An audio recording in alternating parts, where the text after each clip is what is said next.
लोग biological classification पढ़ रहे हैं। बायोलॉजिकल क्लासिफिकेशन में कल आपको पढ़ाया था किंगडम प्रोटिस्टा। किंगडम प्रोटिस्टा में आपको बता दिया था, किंगडम प्रोटिस्टा में आपको बताया था उनकी classes chrysophytes, dinoflagellates, euglenoids, slime modes. आज हमको उसी में प्रोटोजोवंस पढ़ना था। प्रोटोजोवन आपको बता दिया था, एक बार वहीं से फिर से कंटिन्यू करते हैं, लिखा नहीं था तो मैं लिख देता हूँ, आप एनसीईआरटी में मिला लेंगे, याद करेंगे।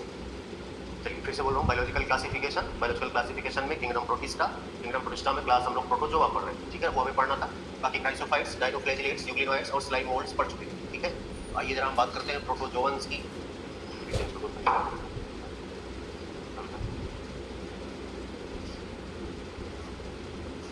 प्रोटोजोवंस, ठीक।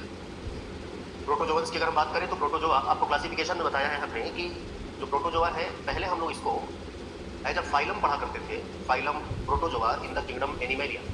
लेकिन इसी चैप्टर में हमने आपको ये भी बताया है कि classification time to time change होता रहा है, इन फ्यूचर भी चेंज हो सकता है। और अगर क्लासिफिकेशन इन फ्यूचर चेंज हुआ भी है, जैसे इसी प्रोटोजोआ की बात करें, पहले इसको किंगडम एनिमेलिया में रखा गया था, लेकिन जब ये देखा गया कि किंगडम एनिमेलिया में इस प्रोटोजोआ में आने वाले सारे के सारे मेंबर यूनिसेलुलर, यूनिसेलुलर के लिए एक अलग से किंगडम बनाया गया था, किंगडम प्रोटिस्टा। ये देखा गया कि प्रोटोजोआ के मेंबर सारे के सारे यूनिसेलुलर हैं, जिनको फिर किंगडम एनिमेलिया में क्यों रखे। अगर इनको किंगडम एनिमेलिया से निकाल देते हैं तो जितने भी मेंबर फिर बचते हैं कहाँ पर, किंगडम एनिमेलिया में, वो सब मल्टी सेलुलर है, फिर इनको वहाँ से निकाला और जो किंगडम प्रोटिस्टा क्रिएट किया गया था यूनिसेलुलर यूकैरियोट्स के बेस पर उनमें प्लेस कर दिया। इसलिए ये कहते हैं कि ये एनिमल है, तो ये एनिमल है तो हेटरोट्रॉफ होंगे, इन्होंने लिखा है। आपको इसे समझ के याद रखना है, रट्टा नहीं मारना कि प्रोटोजोआ के सारे मेंबर हेटरोट्रॉफ है, हेटरोट्रॉफ है, रट्टा मारो नहीं। ये एनिमल है और एनिमल हेटरोट्रॉफ होते हैं और ये यूनिसेलुलर है। बाकी हम लोग एनिमल जो है मल्टी सेलुलर है। जितने भी एनिमल आपने पढ़ा पोरीफेरा टू कॉर्डेटा सब मल्टी सेलुलर है। इसका मतलब मल्टी सेलुलर एनिमल के पहले ये यूनिसेलुलर एनिमल थे। तो ये हम कह सकते हैं कि ये जो है सबसे पहले रिलेटिव है एनिमल के, प्रिमिटिव रिलेटिव है एनिमल के। सबसे पहले एनिमल यही बने थे यूनिसेलुलर, और उनके बाद सारे धीरे धीरे आए मल्टी सेलुलर, ठीक है। तो अगर अब ये सारे के सारे यूनिसेलुलर है, जो कि ये प्रोटिस्टन है, सारे के सारे हेटरोट्रॉफ है। हेटरोट्रॉफ में कौन कौन हो सकते हैं, पैरासाइट हो सकते हैं, समझ गया ना।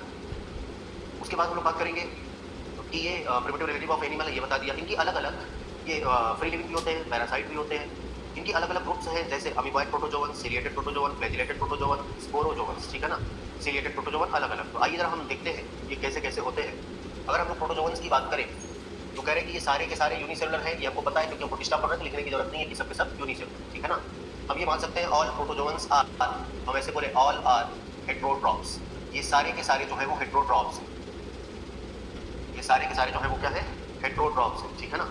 चलिए हेट्रोट्रॉप्स है। उसके बाद अगर हम लोग बात करें, ऐसा मानते हैं, ऐसा बिलीव करते हैं, they are primitive relative of animal, primitive relative of animal, they are primitive relative of animal. ये फ्री लिविंग भी होते हैं, ये फ्री लिविंग भी होते हैं, फ्री लिविंग भी होते हैं, पैरासाइट भी होते हैं, पैरासाइट भी होते हैं। ये फ्रेश वाटर में भी रहते हैं, फ्रेश वाटर में भी रहते हैं, मरीन वाटर में भी रहते हैं, मरीन वाटर में भी रहते हैं। ये टेरेस्ट्रियल भी होते हैं, ठीक है ना। कैसे होंगे, टेरेस्ट्रियल भी होंगे। आओ जरा इनकी बात करते हैं, अलग अलग इनकी क्लासेस हैं। जैसे हम लोग पढ़ेंगे amoeboid protozoan, amoeboid protozoan, amoeboid protozoan. जैसे हम लोग पढ़ेंगे इसमें फ्लैजिलेटेड प्रोटोजोवन, फ्लैजिलेटेड प्रोटोजोवन। जैसे हम लोग पढ़ेंगे इसमें सीलिएटेड प्रोटोजोवन, सीलिएटेड प्रोटोजोवन। जैसे हम लोग पढ़ेंगे इसमें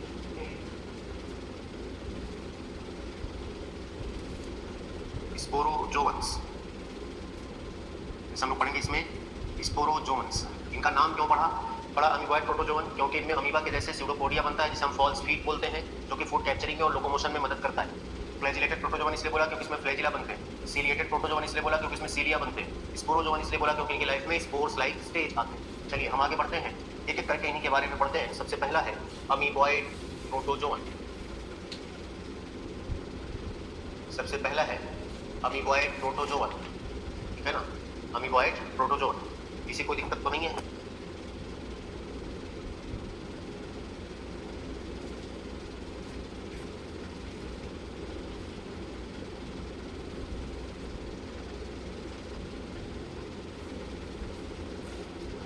तो अमीबॉइड प्रोटोजोवन, ठीक है ना। आइए जरा हम अमीबॉइड प्रोटोजोवन की बात करते हैं। अमीबॉइड प्रोटोजोवन क्या बोला, यहाँ पर ये इनका कुछ फॉर्म जो है वो मरीन होता है, और जो मरीन फॉर्म होगा उसमें सिलिका पाई जाती है। आओ जरा शुरुआत से बोलते हैं, ये अमीबॉइड प्रोटोजोवन क्या है। इनमें जो है ना formation of formation of pseudopodia, formation of pseudopodia, ठीक है ना, फॉर्मेशन ऑफ स्यूडोपोडिया, इसे फॉल्स फीट बोलते हैं, फॉल्स फीट बोलते हैं, ठीक है ना। लाइक अमीबा, अमीबा के जैसे, अमीबा के जैसे इनमें, जैसे भैया अमीबा ये पढ़ते हो ना, ये इस तरह का अमीबा पढ़ते हो, तो ये अमीबा का क्या है, स्यूडोपोडिया है, ये क्या है, स्यूडोपोडिया है, स्यूडोपोडिया जिसे फॉल्स फीट बोलते हैं। फीट मतलब ये चलने के काम आता है, लोकोमोशन के काम आता है, ठीक है ना, इस तरह से, इसलिए इसको फीट बोला, लेकिन ये सही सही पैर तो है नहीं, फॉल्स फीट, ठीक है ना। तो ये स्यूडोपोडिया इसी के जैसा, इनमें फॉर्मेशन होता है अमीबा, अमीबा के जैसा, इसलिए इनका नाम क्या पड़ा, अमीबॉइड प्रोटोजोआ, ठीक है ना। और वो किसमें हेल्प करता है, फूड कैप्चरिंग में, which help in food capturing, which help in food capturing and, food capturing के साथ साथ ये मदद करता है किसमें, help in food capturing and locomotion, help in food capturing and locomotion, दोनों में मदद करता है, ठीक है ना। चलिए आगे की बात हम लोग करते हैं। कह रहे किसका जो मरीन फॉर्म होता है, मरीन फॉर्म जो होता है, मरीन फॉर्म जो समुद्र में पाया जाता है, उसमें सिलिका पाई जाती है, क्या पाई जाती है, सिलिका।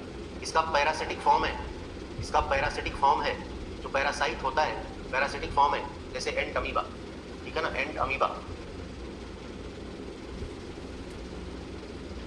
एंट अमीबा पैरासिटिक फॉर्म है। आगे पढ़ोगे पैरासाइट होता है, एंट अमीबा हिस्टोलिटिका, ठीक है ना, अमीबियासिस कॉज करता है, आगे हम लोग पढ़ेंगे इसको, ह्यूमन हेल्थ एंड डिजीज, ठीक है ना, एंट अमीबा। इतनी सी कहानी है किसकी, अमीबॉइड प्रोटोजोवन की। नाम क्यों पड़ा अमीबॉइड प्रोटोजोवन, क्योंकि अमीबा के जैसे स्यूडोपोडिया बनते हैं, इतना सिंपल सा है, तो आपको याद रखना पड़ेगा, याद रखने में आसानी भी है इनके नाम के बेस पर। दूसरा है फ्लैजिलेटेड प्रोटोजोवन। आइए जरा फ्लैजिलेटेड प्रोटोजोवंस की बात करते हैं। फ्लैजिलेटेड प्रोटोजोवंस, फ्लैजिलेटेड प्रोटोजोवंस इसलिए बोला क्योंकि इनमें फ्लैजिला बनता है, फॉर्म फ्लैजिला, इनमें फ्लैजिला बनता है, इसलिए इनको बोला फ्लैजिलेटेड प्रोटोजोवंस, ठीक है ना।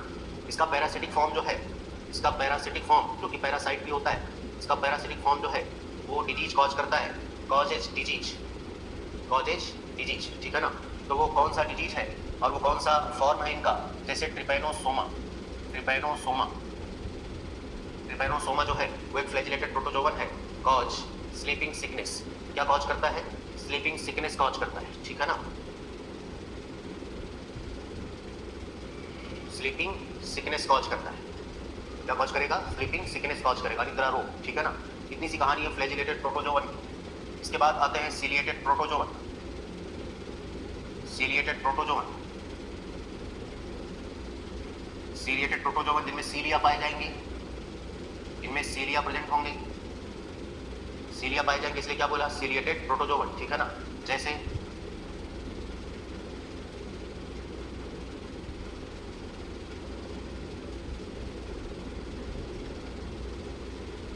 ये पानी में पाया जाता है, ठीक है। इनका जो मूवमेंट होता है, ये सारे सीलिया का मूवमेंट आपने सेल यूनिट ऑफ लाइफ में पढ़ा है, सीलिया का मूवमेंट कोऑर्डिनेटेड मूवमेंट होता है, मतलब अगर एक सीलिया मूव करेगा तो सारे सीलिया एक साथ मूव करेंगे, ठीक है। एक सीलिया मूव करेगा तो सारे सीलिया एक साथ मूव करेंगे, इसे बोलते हैं कोऑर्डिनेटेड मूवमेंट, मतलब इनके बीच आपस में कोऑर्डिनेशन है, तालमेल है, ठीक है ना। तो ये पानी में है, इनकी ये जो कैविटी है, इस कैविटी का नाम है गलेट, क्या नाम है, गलेट। तो ये क्या करते हैं, इनका जो सीलिया है लोकोमोशन में तो मदद करता ही करता है, ये यहाँ से फूड कैप्चरिंग में भी मदद करता है। एनसीईआरटी की भाषा है, एनसीईआरटी लिखती है steered food into the gullet, ये फूड वाटर के साथ फूड भी लेता है, कहाँ पर, अपने गलेट में, अपनी कैविटी में। इसका एग्जांपल है पैरामीशियम, इसका एग्जांपल है पैरामीशियम, बना है तो आप समझ ही सकते हैं कि ये कौन है, पैरामीशियम, ठीक है। ये है सीलिएटेड प्रोटोजोवंस, ठीक। अगला स्टेज इसका है स्पोरोजोवंस, लास्ट है स्पोरोजोवंस। आइए जरा हम स्पोरोजोवंस की बात कर लेते हैं, स्पोरोजोवंस, ठीक है ना। अगर हम लोग स्पोरोजोवंस की बात करें, स्पोरोजोवंस में देखें तो कह रहा है कि इनके लाइफ में स्पोर लाइक स्टेज बनते हैं, स्पोर लाइक स्टेज बनते हैं, स्पोर लाइक स्टेज पाए जाते हैं, प्रेजेंट होता है, इसलिए नाम क्या पड़ा, स्पोरोजोवंस, ठीक है ना। कह रहा है इनमें सबसे ज़्यादा जो नोटोरियस है, इनमें सबसे ज़्यादा जो नोटोरियस है, नोटोरियस का मतलब क्या होता है, बदनाम, नोटोरियस का मतलब क्या होता है, बदनाम। तो बदनाम क्यों है सर, क्योंकि कोई भी जाना जाता है अपने अच्छे काम के लिए या बुरे काम के लिए, या तो आप बहुत अच्छा काम करें तब लोग आपको जानेंगे, या तो आप बहुत बुरा काम करें तब लोग आपको जानेंगे, ठीक है ना। दोनों को लोग जानते हैं, एक को अच्छाई के लिए और एक को बुराई के लिए। इसको जाना जाता है बुराई के लिए, क्योंकि ये डिजीज कॉज करता है, तो अगर बुराई के लिए जाना जाता है तो उसे हम बदनाम बोलते हैं, बात सही है। उसी को इंग्लिश में नोटोरियस बोला, तो इसको बदनाम क्यों बोला, समझ गए, क्योंकि ये डिजीज कॉज करता है। कोई अच्छा काम करता है तो बदनाम ना बोलते, अच्छे चीज के लिए नाम होता है, लेकिन बीमारी करना ये कोई अच्छी बात तो है नहीं, इसलिए ये बदनाम है। सबसे ज्यादा जाना जाने वाला, सबसे ज्यादा हम जिसको जानते हैं जो स्पोरोजोवंस, उसमें आता है प्लाज्मोडियम। सबसे ज्यादा जो नोटोरियस है, सबसे ज्यादा जो नोटोरियस है वो है प्लाज्मोडियम, ठीक है, वो कौन है? प्लाज्मोडियम। प्लाज्मोडियम एक मलेरियल पैरासाइट है, एक मलेरियल पैरासाइट है, मलेरियल पैरासाइट है जो कि कॉज करता है malaria, cause malaria, malaria, malaria करे which has staggering effect, which has staggering effect, which has staggering effect on human population, which has staggering effect on human population, जिसका human की population पर बहुत ज़्यादा इफेक्ट हुआ है, ठीक है ना। मतलब इफेक्ट का मतलब जैसे भी आप कोविड